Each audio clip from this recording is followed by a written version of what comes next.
Bien, sean todos bienvenidos, bienvenidas a una emisión más de Al Calor de un Tinto. Hemos visto el crecimiento de las ciudades. Naciones Unidas advierte que seremos 9.000 millones de habitantes, superaremos esa cifra a 2070 y que para esta época el 70% de la población mundial estará concentrada en ciudades y megaciudades.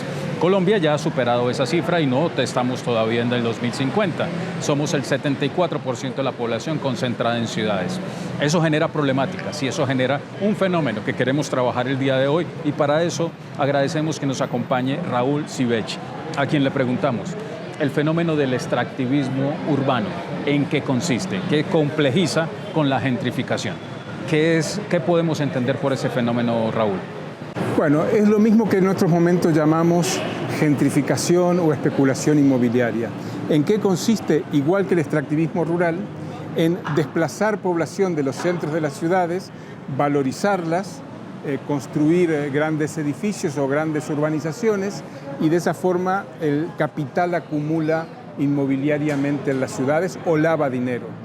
Entonces es un fenómeno que desde los sectores populares implica expulsión, desterritorialización, enviar a las personas, a las familias, a comunidades enteras a los territorios más lejanos, con menos transporte, con menos servicios o sin servicios, y terminan viviendo en las periferias, normalmente en zonas altas de difícil acceso, y eso es parte del proceso de especulación inmobiliaria urbana, de acumulación del capital.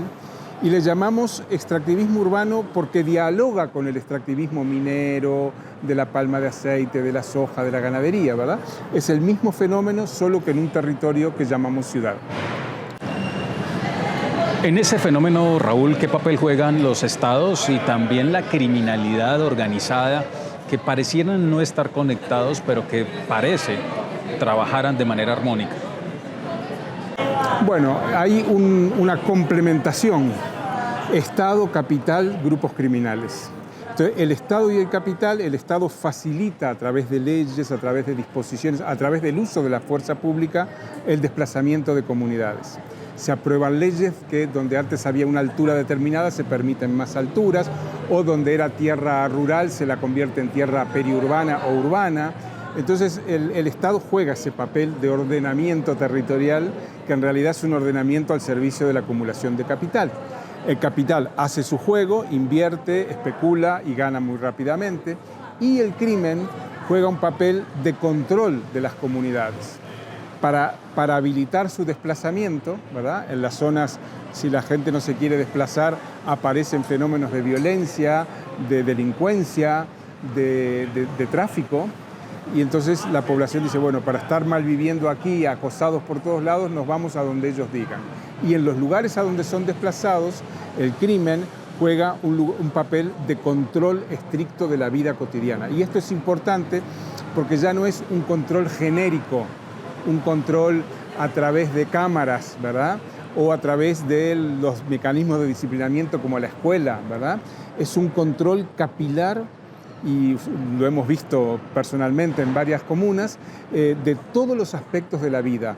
Desde el lugar donde usted estaciona su coche, el lugar donde hace la compra, si pone un puesto de salchipapas, pues ahí le cobran, ¿verdad? Gramaje, y lo digo a propósito ese término porque es el gramaje urbano, ¿verdad? Son formas de extorsión perfeccionadas en la ciudad. Y por supuesto todo lo que tiene que ver con el transporte, hay que pagar para poder transportar. Todo lo que tiene que ver con el uso de la internet, de otros servicios, todo pasa por el crimen. Entonces el crimen se convierte en un mecanismo de regulación de la vida social, tolerado, o mejor dicho, habilitado por el Estado y la fuerza pública. El capital ni necesita intervenir ahí porque acumula de otro modo. Es ese pequeño enriquecimiento o mediano enriquecimiento de agentes intermediarios, pero que le solucionan al Estado el control de población que si no, no tiene forma de controlar.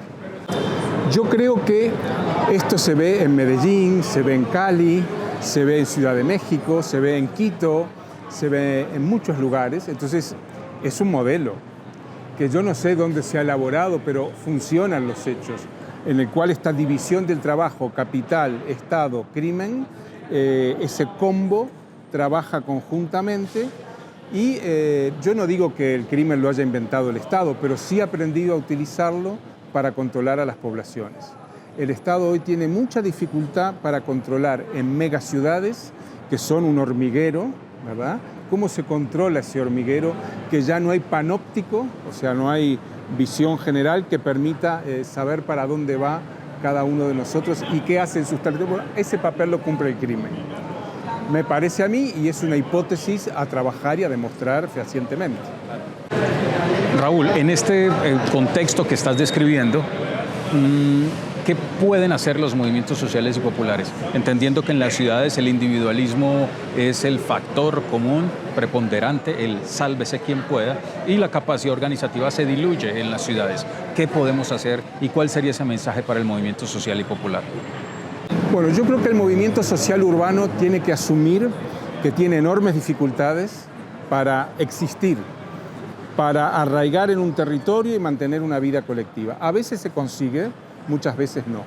Pero el movimiento debe tener muy claro para mí que solo en el territorio urbano o periurbano no alcanza, que tiene que establecer puentes con las áreas rurales, con los campesinos, en el tema de alimentos, en el tema de complementación de saberes y de actividades. Hoy un movimiento urbano en las periferias solo no puede, tiene que aliarse con otros. Salvo que haya logrado una fuerza importante como Secose Sola en Barquisimeto, Venezuela, pero ya tiene 40 años. Entonces, cuando vienen movimientos de antes, ya hay una situación que se puede manejar. Pero cuando son movimientos como ahora nuevos, que tienen que empezar de cero por este desplazamiento, por el capital lo que ha hecho es un hormiguero, darle un golpe muy fuerte y todo se desparrama. Bueno, en ese desparramo hipotético, es como empezar de nuevo en las comunas o en las periferias. Y en ese empezar de nuevo es muy difícil poder hacerlo sin otros apoyos de profesionales, de técnicos, de campesinos, de otros apoyos. Y más vale apoyarse en personas o en otras colectividades que en el Estado, que siempre va a jugar en contra. Bien, muchas gracias, Raúl. Y a todos quienes nos siguen y nos escuchan, estaremos encontrándonos en una próxima emisión de Al Calor de un Tinto.